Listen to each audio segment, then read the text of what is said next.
lies in knowledge. They say that knowledge is power, and this power is what inspires us to continuously pursue our commitment to being one of the best coffees in the world. E as in ensuring. Ensuring coffee sustainability for all and leading in environmental leadership through our farmer support centers, cafe or coffee and farmer equity practices, and our very own park in Hacienda Alsacia. N as in now. It is not just focusing on the now, the current needs of our customers and our partners, but also N as in new. New innovations in our agronomy, new recipes for our beverages, and new trends in coffee. Because it's Y as in yes. It's a big yes to sourcing only the highest quality of coffee. Being focused on our quality coffees. Sourcing from the 62 different growing regions in our coffee belt, the Africa, Latin America, and Asia Pacific. Hi, good morning. I am Camille, your coffee master from Starbucks SM Naga. Allow me to take you today to A as in Africa. We are sourcing from 10 different growing regions in Africa.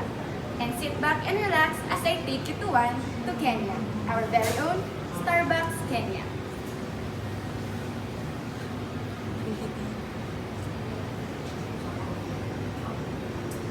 Before I tell you anything more about our coffee, I'll be using a pour-over method.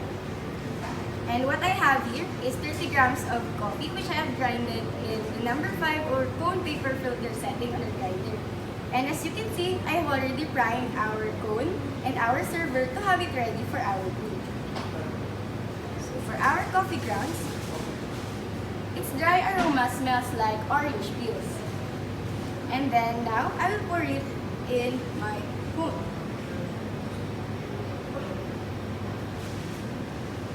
Make sure that it's all in the middle and making sure that it is all level so we can create an even extraction.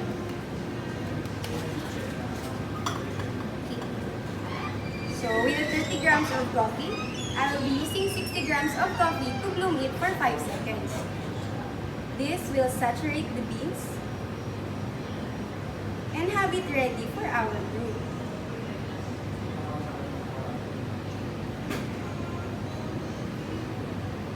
That's 5 seconds. This will prepare it for our brew. 5 seconds done. And so, I will pour the water all the way until I finish my brew. So, I choose pour-over method because it produces rich, clean cup and allows subtle flavor notes to shine. And this consistent pour will create an even extraction from our cup. So our coffee is from Kenya. And in 1893, the Brazilian missionaries brought the coffee crop to Kenya. But it was not until 1896 when the coffee farmers actually took ownership of growing and harvesting the coffee. They created quality coffees, which they harvest, but they export mostly of their crops all over the world, leaving them few and even low-grade coffees. So they are only left with few to be consumed.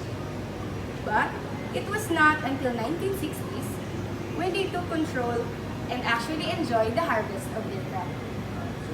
Kenyan coffees are known for their pure rainfall, rich volcanic soil, high altitudes, and diverse botanical landscapes, making Kenyan coffees known for their low wine notes, high acidity, intense flavors, and delightful aromas.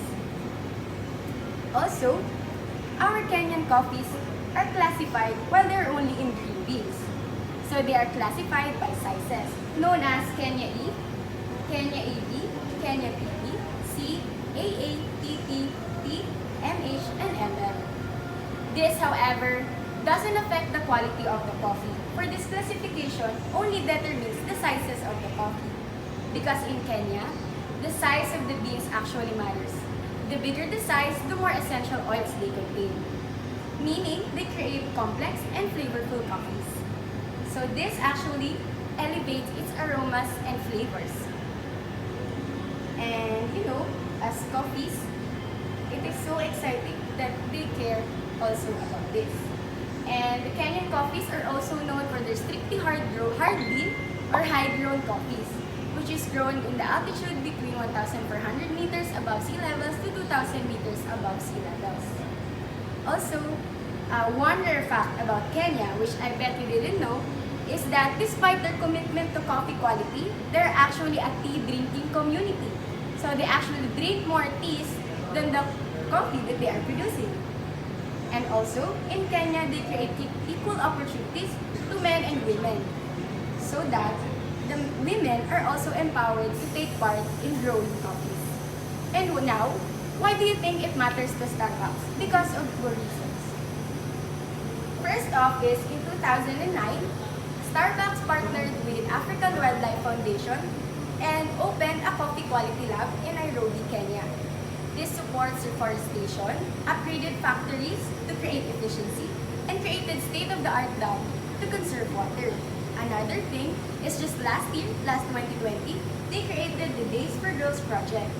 This empowered 15,000 women and girls in Kenya through menstrual kits, health education, and social enterprise projects. Ain't it amazing how Starbucks doesn't only care for the quality of their coffee, but also the community they are with? Interesting, right? So, I bet you are more excited to taste the product of their hard work and everyone's hard work. So now that our coffee is almost ready, it smells so good. Ayan. So, just a bit swirl. I'm so excited to try this with pour over because I've only tried this with French press before. So, here we go. And for our coffee, I want you first to smell it. I could smell its juiciness. I could smell actually lemon on the cup. And now, of course, we want to sip our coffee to let it spray across our palate and experience its acidity and body.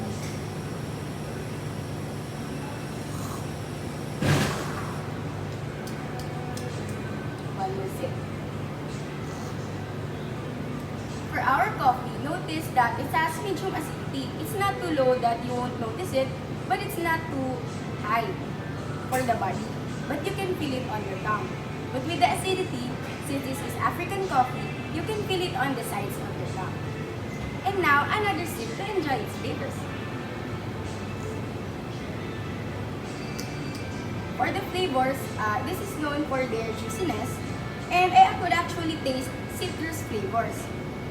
It actually tastes orange peel, and I could feel the blueberry lingering on my tongue, which is now perfect as we try it with our food pair, the blueberry cheesecake.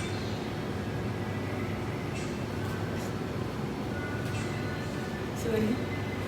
Ah.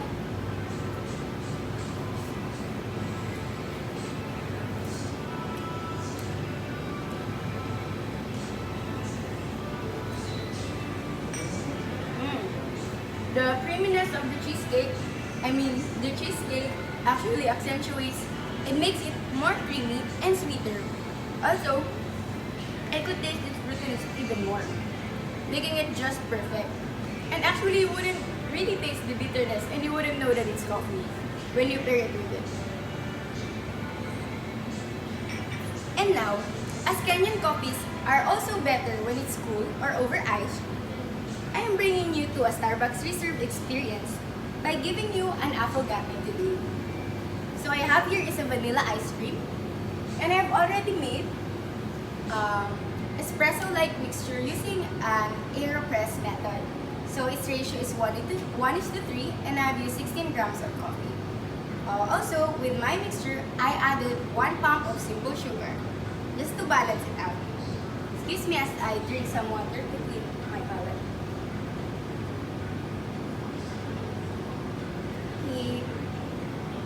So affogato is just, ice cream. Affogato is just ice cream topped with espresso shot. So, go. And if you notice, I didn't put much mixture on it because I want to preserve the coffee taste. So just 1 pump of simple sugar, and since it's vanilla ice cream, it will also give it the sweetness that we're looking for.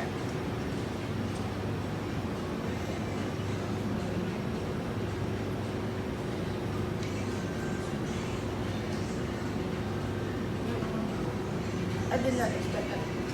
Sorry. So with our avocado, it's actually really good as the flavors are well complemented. You could taste the strong or the boldness of the Kenyan coffees, and the creaminess of the vanilla ice cream complements it and make it sweet. So it's a really sweet dessert without overpowering Kenya's flavorful coffee. So I hope you try it later. And so as Howard Schultz said, you have to believe in your dreams and dream big. And after you've done that, dream bigger. So this is what inspires Starbucks to always continuously pursue growing, being better, and always moving forward. I hope you learn and enjoy our Kenyan coffees. And have a good day. Thank you!